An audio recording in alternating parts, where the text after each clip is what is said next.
Oysters can be found in almost every salty body of water in the world.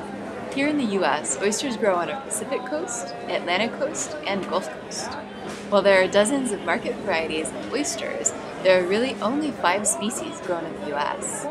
Similar to wine, the taste and texture of an oyster is affected by a number of factors.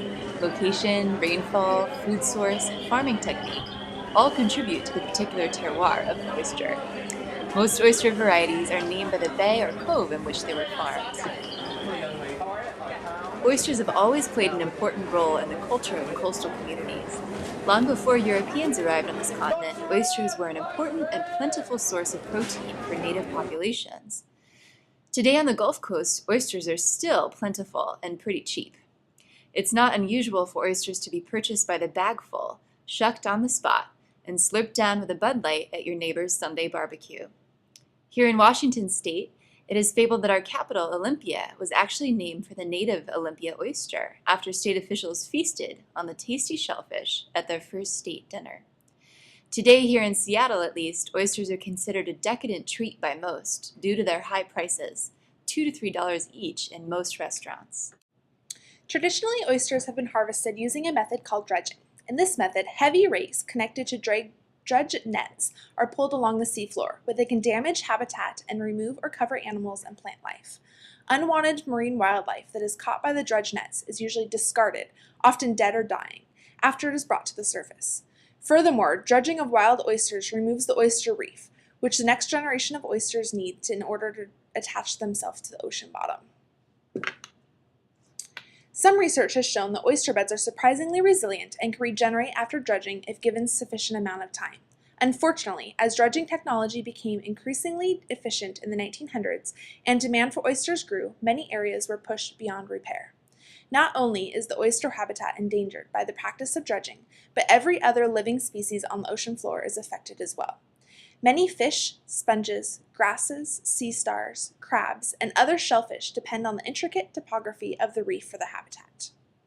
One study in 1988 found that more than 100 years of dredging oysters in the Chesapeake Bay have caused severe degradation of the oyster reef matrix. Another scientific study done on the southern coast of New Zealand used an underwater camera to assess the impacts of large-scale oyster dredging on the underwater ecosystem. In short, it found significant reductions in diversity among species and a significant reduction in the complexity of the seafloor topography. Dredging for oysters appears to be unsustainable for oysters and for all other species that depend on the oyster reef for habitat. Unsustainable harvesting techniques combined with environmental pressures such as pollution, changes in ocean temperature, and increasingly acid pH levels have pushed most of this country's natural oyster populations, including our own Olympia oyster, to the brink. That's awesome.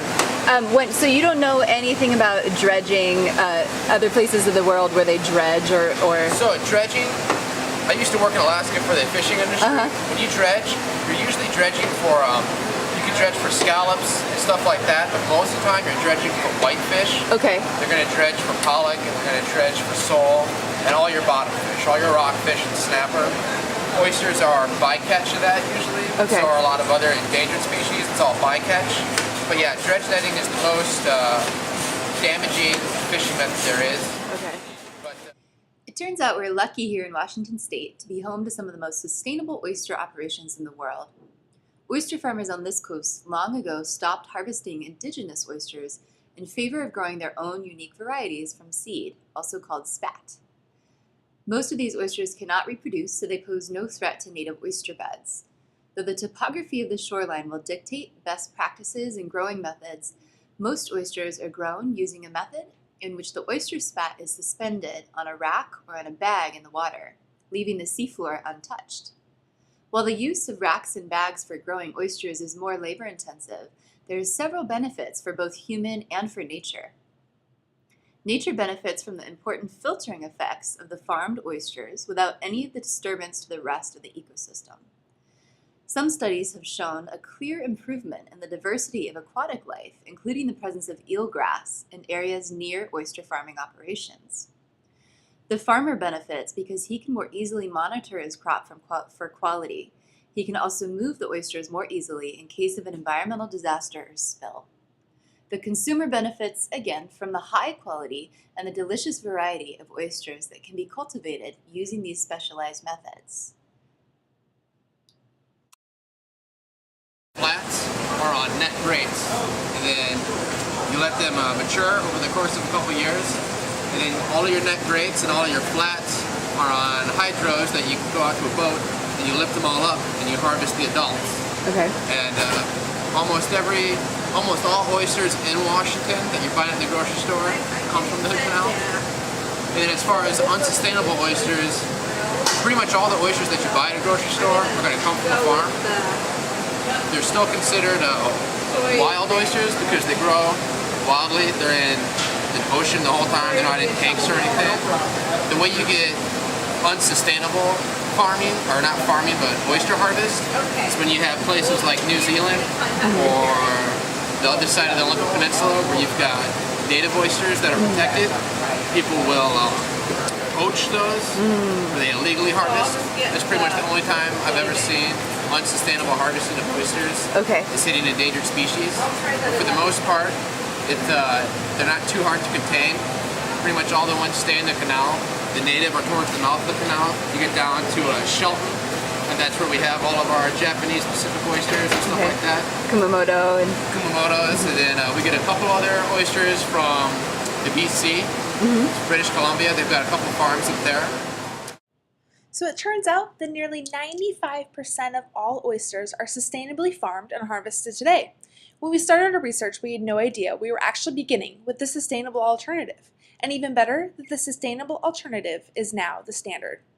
Due to these improved farming techniques and the inherent usefulness of oysters in the aquatic ecosystems, oysters are on the top of the list as far as sustainable food goes.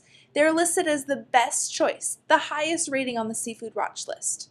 Unlike some farmed fish, oysters minimally impact marine resources because they don't rely on wild-caught fish in the form of fish meal or fish oil for food. Different kinds of oysters and try to get the best for texture, flavor. Yeah, and maybe cultivation might be easier. I don't know. Yeah. Okay. And what's the first thing? Hang on. The sweetness, the flavor. Because they're filter feeders, essentially what you're tasting is trace minerals in the water, and so depending on if it's rained recently or what kind of flow is happening in the environment that is being cultivated, you'll taste those trace minerals. And zinc is fairly prevalent in oysters, but not very prevalent in the food that we eat. So most of us are to a degree zinc deficient, and so when we taste it, it will taste sweet. It's sort of a body letting signal. You need that. So oysters, some people just swallow, but you really don't get the benefit of the flavor of oysters if you don't chew. And so when you chew, you get to have that oyster flavor. So I think of that sweetness, which kind of has like a cucumber kind of quality. So that's kind of where it comes from. You can even smell it. So is this the best we can do? Is there more the oyster industry can do to promote ecological sustainability? Here are our recommendations. 1. Continue to leverage the value of the shellfish industry as a way of making pollution laws more strict. Many shellfish farms, most notably Taylor Shellfish Farms, are actively involved in the creation of government policy that protect our waters. 2. Continue to encourage the use of rack and bag methods on the south and east coast. This is already being done, but because of the livelihood of many old-time oystermen depends on the old-school methods of dredging, progress is slow. 3. Local governments should continue to involve the expertise of shellfish farmers in efforts to regenerate natural oyster reefs. And 4. Increase efforts to recycle shells coming from seafood restaurants. Elliott Bay Oyster House is already sending their shells to Cedar Grove Compost Company, who grinds them and adds them to their compost. According to Tom Arthur, Elliott's general manager, the restaurant is working on a plan with Cedar Grove and the Puget Sound Restoration Fund to use the shells for restoration of degraded habitat. The current challenge, Tom Arthur explains, is the shells must dry for 1.5 years before they can be used for growing baby oysters. He sounded confident, however, that the plan could be worked out.